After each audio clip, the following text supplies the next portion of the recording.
Pada tanggal 28 November 2022, Sartinah yang sehari-harinya bekerja sebagai asisten rumah tangga lagi sibuk belanja di pasar.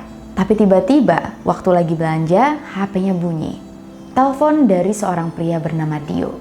Sartinah adalah asisten rumah tangga yang sudah sejak tahun 2007 bekerja di rumah keluarga Pak Abbas Azhar dan Ibu Heri Riani. Nah, Pak Abbas dan Ibu Riani punya dua anak yang bernama Dea Hoirunisa dan Dio Dava Syahdila.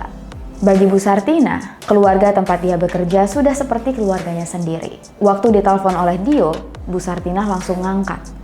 Dari gelagat suara Dio, Bu Sartinah merasa ada yang gak beres. Sartinah merasa khawatir. Dia yang tadinya lagi sibuk belanja, langsung cepet-cepet cari ojek, pulang ke rumah keluarga tempat dia bekerja. Dan begitu sampai di rumah, Sartinah bahkan belum sempet naruh kantong belanjaannya, dia udah panik. Karena apa yang dia lihat sulit untuk diterima oleh akal sehat.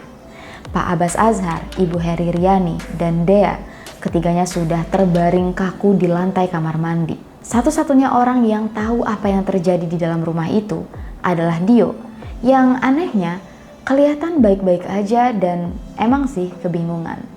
Waktu itu Ibu Sartinah belum tahu bahwa dia sedang berbicara dengan pelakunya. Ini adalah kasus yang lagi-lagi menggemparkan kita semua setelah kasus Kalideres, sekarang kasus pembunuhan keluarga di Magelang. Langsung aja kita bahas, welcome to Ruang Gelap.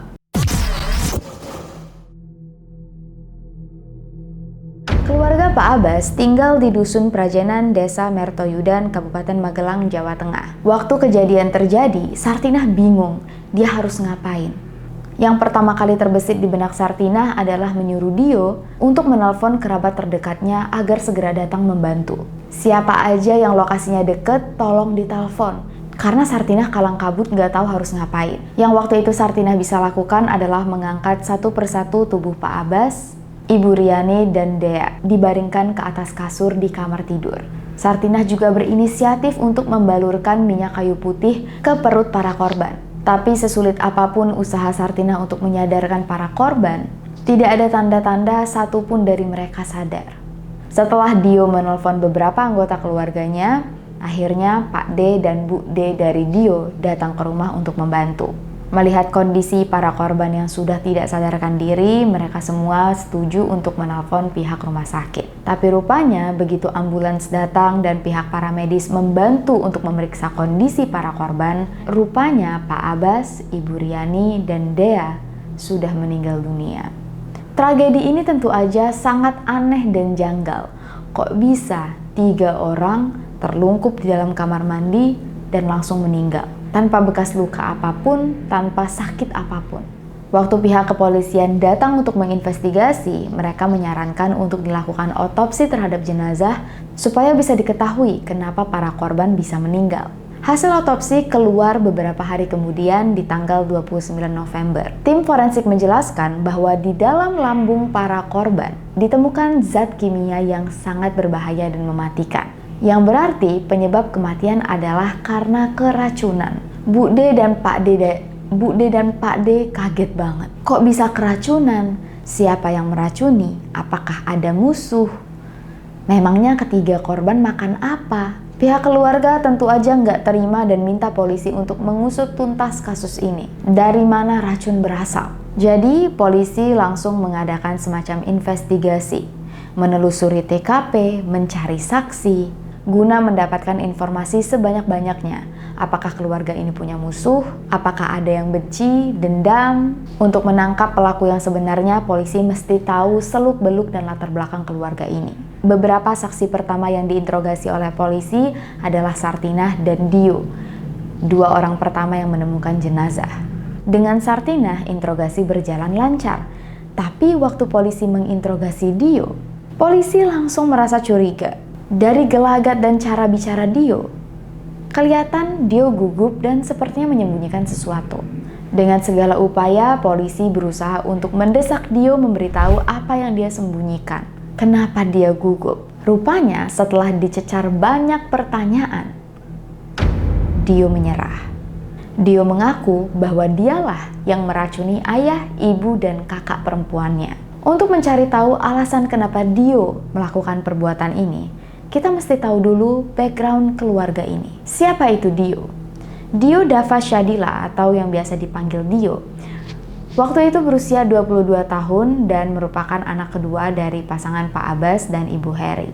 Kakaknya, Dea Hairunisa, waktu itu berusia 25 tahun. Cukup dinilai dari rumah mereka, bisa dilihat bahwa keluarga Dio hidup dengan berkecukupan, sangat berkecukupan malah.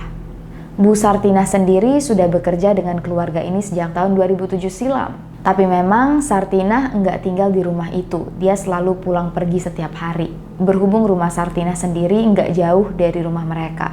Meskipun keluarga ini memang berkecukupan, tapi rupanya Pak Abbas baru aja pensiun dari pekerjaannya sebagai Kepala Kantor Pelayanan Perbendaharaan Negara atau KPPN sejak 1 Oktober 2022 kemarin. Jadi masih baru banget. Dan rupanya setelah pensiun, kesehatan Pak Abbas mulai menurun dan jadi lebih sering bolak-balik masuk rumah sakit. Pendapatan Pak Abbas sebagai seorang pensiunan enggak sebanyak dulu. Sedangkan istrinya selama ini memang bekerja sebagai ibu rumah tangga dan gak punya penghasilan di luar rumah. Terus gimana dengan Dea dan Dio? Dea sebenarnya sudah bekerja sebagai karyawan kontrak di salah satu bank swasta. Tapi kontraknya sudah habis 2 bulan yang lalu dan yang gak memperpanjang kontrak Dea sendiri. Soalnya Dea ada rencana untuk menikah. Jadi selama 2 bulan terakhir Dea juga menganggur. Dan yang terakhir adalah Dio yang berusia 22 tahun yang rupanya semenjak lulus kuliah sampai sekarang belum pernah mendapatkan kerja. Menurut beberapa artikel yang kita baca di berita, Dio sebenarnya berusaha untuk mencari kerja dan bahkan pernah meminta uang sebanyak 32 juta rupiah untuk kursus bahasa Inggris demi meningkatkan kualitasnya dan juga kemampuannya untuk bersaing di dunia pekerjaan. Tapi rupanya kemampuan bahasa Inggris Dio masih tidak ada perkembangan. Sampai-sampai ayahnya sendiri khawatir uang yang mereka kasih 32 juta itu sebenarnya nggak dipakai untuk les, tapi dipakai untuk hal-hal lain. Meskipun sang ayah curiga, tapi hati seorang ibu masih percaya dengan anaknya. Dia yakin anaknya nggak mungkin bohong dan pasti beneran les. Yakin anaknya pasti benar-benar mempersiapkan masa depannya. Selain soal uang kursus 32 juta ini, rupanya Dio juga terkenal sering bohong dengan anggota keluarganya yang lain. Dio pernah bohong ke omnya, bilang kalau dia sudah bekerja di salah satu perusahaan BUMN. Padahal enggak. Padahal kenyataannya Dio belum pernah mendapatkan kerja dan gak tahu juga kenapa Dio bohong. Apakah karena malu? Atau Dio memang punya kepribadian yang suka berbohong tanpa menyadari bahwa dia berbohong. Atau kalau istilahnya di dunia true crime itu pathological liar. Orang yang suka bohong, bahkan tentang hal-hal kecil pun dia bohong. Dan gak ngerasa bersalah. Ibaratnya memang punya personalitas yang suka bohong dengan mudah. Nah, dari sinilah rupanya timbul perasaan yang sangat tidak enak di dalam hati Dio. Dio bilang dia merasa sakit hati karena perkataan orang tuanya. Dengan kondisi ekonomi keluarga yang sedang tidak stabil, Dio mengaku orang tuanya sering menempatkan dia di posisi sebagai tulang punggung keluarga. Padahal Dio sendiri belum kerja. Dio ngerasa nggak adil. Kok kakak perempuannya enggak dipaksa untuk jadi tulang punggung? Kenapa malah dia yang enggak kerja yang malah harus membiayai keluarganya? Lama-lama rasa kesal, marah, benci, dan tidak terima ini menjadi bibit yang tumbuh di hatinya yang kemudian membuat Dio memiliki pikiran untuk membunuh keluarganya sendiri. Semenjak itulah Dio mulai mencari cara untuk membunuh dari internet. Gimana caranya dia bisa menghabisi keluarganya tanpa meninggalkan jejak. Dan dari hasil risetnya, Dio memilih untuk menggunakan racun. Dio mengaku dia terinspirasi dari kasus Munir dan Mirna. Kalian pasti nggak asing dengan dua kasus ini. Setelah mencari-cari informasi tentang racun, Dio memesan arsenik lewat internet. Begitu paket racunnya sampai ke rumah, Dio langsung menyembunyikan racun ini di dalam dompetnya. Pada tanggal 23 November 2022, Dio melihat kesempatan besar. Ayah, ibu, dan kakaknya semuanya lagi ada di rumah. Tiba-tiba Dio berinisiatif untuk keluar membeli sesuatu. Pilihannya jatuh ke es dawet. Dengan sumringah, Dio pulang ke rumah menawarkan es dawet ke seluruh anggota keluarganya yang sebenarnya sudah dia campur dengan senyawa arsenik. Waktu itu Dio nggak tahu dia harus pakai berapa banyak. Dio cuma ngira-ngira dan masukin senyawa arsenik sebanyak 1/4 sendok teh ya, yang kecil. Es dawet ini kemudian diminum oleh ayahnya, ibunya, dan kakaknya. Sedih banget gak sih dikasih minum oleh anak sendiri tapi malah diracunin? Gak lama dari itu, 15 menit kemudian, ayah, ibu, dan kakaknya mulai mengeluh sakit perut. Saking sakitnya mereka bertiga tuh gak bisa pergi kemana-mana, jalan aja gak bisa. Mereka bertiga cuma bisa terbaring, lemas gak berdaya. Setelah rasa sakit di perut mereka cukup membaik, semuanya pergi ke kamar mandi untuk muntah-muntah. Awalnya Dio kira rencananya akan berhasil, tapi rupanya ibu dan kakaknya berangsur-angsur sembuh, sedangkan ayahnya masih terkulai lemas tapi juga masih sadar.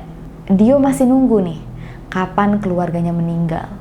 Tapi semakin hari, bukannya semakin parah tapi makin sembuh. Dan disitulah Dio sadar bahwa rencananya gagal. Ibu, ayah, dan kakaknya hanya mengalami gejala ringan. Jumlah racun yang dia masukkan tidak mematikan. Mengetahui rencananya gagal, Dio kembali memutar otak. Gimana caranya supaya dia bisa menghabisi semua anggota keluarganya?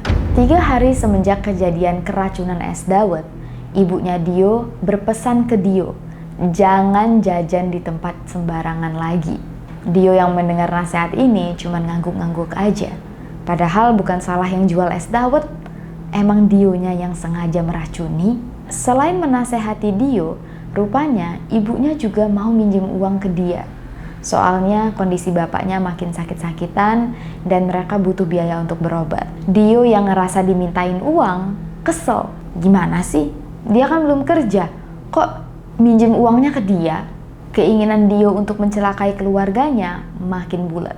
3 hari kemudian, pada 28 November 2022, Dio dipanggil oleh kakaknya Dea. Bantuin tuh ibu di dapur sendirian, kasihan, masih sakit, jangan gak dibantuin. Awalnya Dio nolak, dia masih males-malesan di kamar, malah nyuruh Ibu Sartina untuk bantuin ibunya di dapur. Tapi berhubung Ibu Sartina disuruh ke pasar, Dio gak punya pilihan. Akhirnya dia keluar dari kamar dan ngebantuin ibunya bikin teh di dapur. Keadaan keluarganya tuh masih terpengaruhi racun guys, belum sembuh total. Dan waktu ibunya keluar dari dapur dan masuk ke kamar, meninggalkan Dio sendirian di dapur bersama dengan teh yang baru diseduh, Dio langsung dapet ide. Ini adalah kesempatan besar. Dio yang pura-pura menuangkan gula sebenarnya mencampurkan senyawa arsenik ke dalam minuman itu. Kali ini Dio pakai racun dalam takaran yang banyak. Begitu selesai, minuman ini Dio taruh di atas meja dan dia panggil ayah, ibu, serta kakaknya untuk minum bersama. Selang 5 menit setelah mereka meminum minuman ini, ketiganya langsung merasa mual dan sakit perut luar biasa. Saking sakitnya, ibu dan bapaknya sampai teriak-teriak minta tolong teleponin ambulans. Gua nggak bisa bayangin sesakit apa perut mereka sampai teriak minta panggilin ambulans. Ngebayangin aja gue gak sanggup. Sebelum pingsan, Dea sempat bilang, lambungnya terasa terbakar. Reaksi racun kali ini letal. Dalam 15 menit, ketiganya meninggal dunia. Setelah Dio mengakui apa yang terjadi, pihak kepolisian melakukan berbagai tes kejiwaan karena menganggap Dio mungkin secara mental tidak stabil. Tapi ternyata hasilnya Dio dalam keadaan normal, stabil. Yang membuat kasus ini lebih mengerikan lagi. Menurut ahli, Dio sadar dengan apa yang dia lakukan. Dia tahu konsekuensinya apa, tapi tetap dilakukan.